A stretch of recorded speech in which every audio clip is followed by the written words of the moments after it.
All right, hello, welcome to another podcast, Manna. I'm Pastor Jeff Glenn, and it's my pleasure to take you through the Word each week. We have been in Genesis, and so we are going to finish up chapter 31, which is verses 13 through 55. So last week I mentioned that God was positioning Jacob between a rock and a hard place. Now, usually when we think of the rock scripturally, we think of Jesus, but like Psalm 18, the Lord is my rock, my fortress and my deliverer, my God is my rock, in whom I take refuge. And so that's pretty scriptural. But for today, I'm just using it as a figure of speech, meaning, you're put into a position with no real good outcome, and it's kind of pressing in and dangerous. And so, as always, be sure to read through these verses here, 13 through 55, so that you can follow along.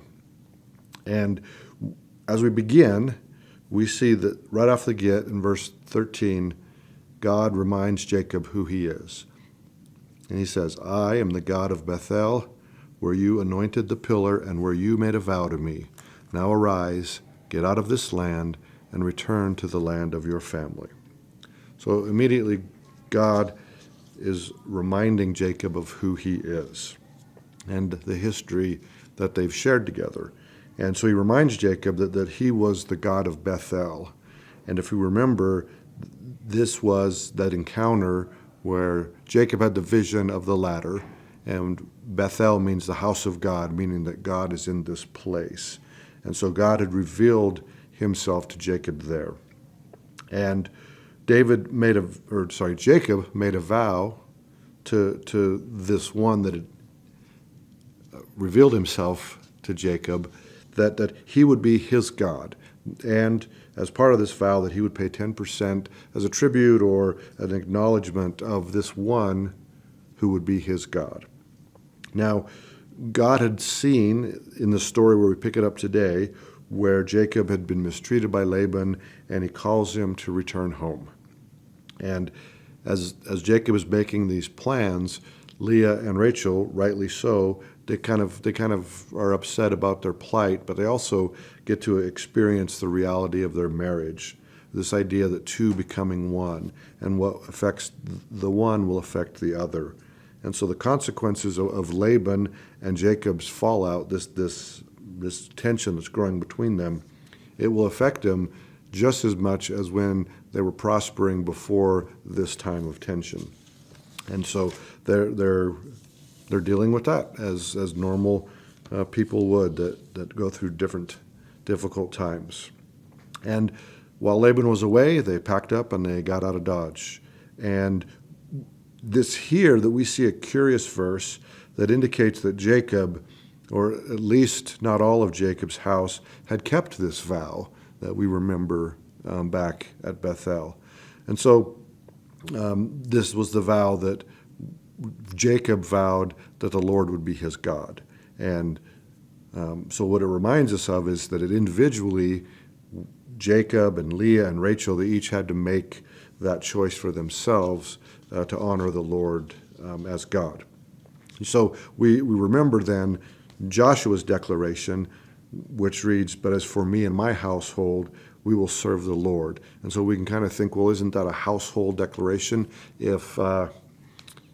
If Jacob made this promise, why didn't it carry over to his wives? And we saw that as before. As individuals, we each need to make that decision. And when Joshua made this declaration, it was a challenge for the people to search their own motives as to who they would serve. And a few verses later, we see that indeed those people did indeed choose to follow the Lord. Which brings us to verse 19, this verse here. Now Laban had gone to shear his sheep, and Rachel had stolen the household idols that were her father's. And so Rachel regarded her father's household idols over the Lord. And Jacob was completely unaware of this, but nonetheless, it would still become a source of great drama and tension. And if it was in a Hollywood movie, there would be close up of faces, with tense looks and dramatic music and beads of sweat coming from people's foreheads as Laban came into the camp after he caught up with them and was searching through the tent looking for his household idols and anything else that they had stolen. And so as he rides into this camp where Jacob and his family are dwelling, he accuses Jacob of stealing. And of course, Jacob, not knowing what had gone on with Rachel's covetous thievery, he answers with righteous indignation. And he challenges Laban to go and search anywhere of anything that might have been Laban's that was taken. And Laban does so.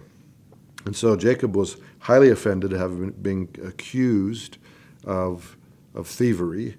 And Laban was also filled with righteous indignation and wrath because he had been robbed.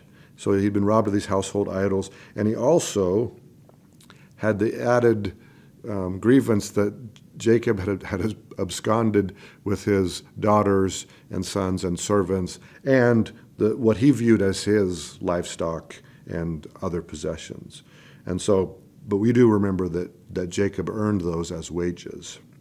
And so a good portion of chapter 31 deals with this back and forth between Laban and Jacob over this growing hostility that's at risk of boiling over into something more except for the Lord's intervention. And we see that in verse 24.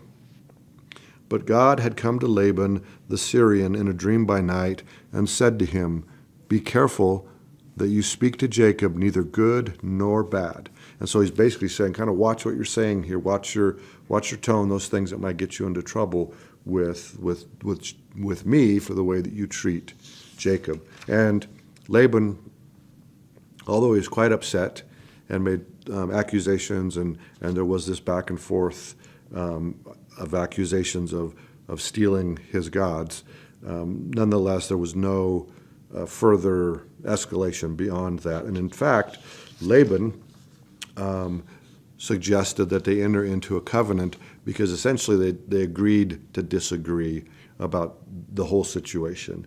And so Jacob and Laban enter into this covenant at Laban's suggestion. And as part of that, he's also showing concern for his daughters. He doesn't want Jacob to mistreat them, and he doesn't want Jacob to take other wives, which would diminish their being able to be taken care of. And so in this place, they pile up a heap of stones and make another altar, which essentially establishes this boundary. And what the agreement is, or the covenant is that Jacob would not go past that boundary back into the land where Laban was at, and Laban would not go towards the land that Jacob was going in further pursuit of him. Essentially, they were establishing this boundary. And so this is where we see that Jacob finds himself literally between a rock or a heap of stones and a hard place, because he's got no other place to go but back to his homeland, because now we know that he can't go back into Laban's territory because of the covenant and the hard feelings that exist between he and Laban and the potential for violence and danger. But also Esau awaits back in his hometown, and there's this uncertain fate with Esau too, because he was told by his mom to flee for fear of his life. But now God is calling him back into that uncertain danger zone. And so it may feel like you're caught between a rock and a hard place sometimes, but, might I suggest, and could you prayerfully consider that maybe it's God that has led you there, not for the purposes of any kind of punishment or anything, but maybe for a place of blessing, a place of refinement, and a place of getting to know Him a little better, which we'll see that next week as well. And so until next week, stay encouraged and stay in the Word.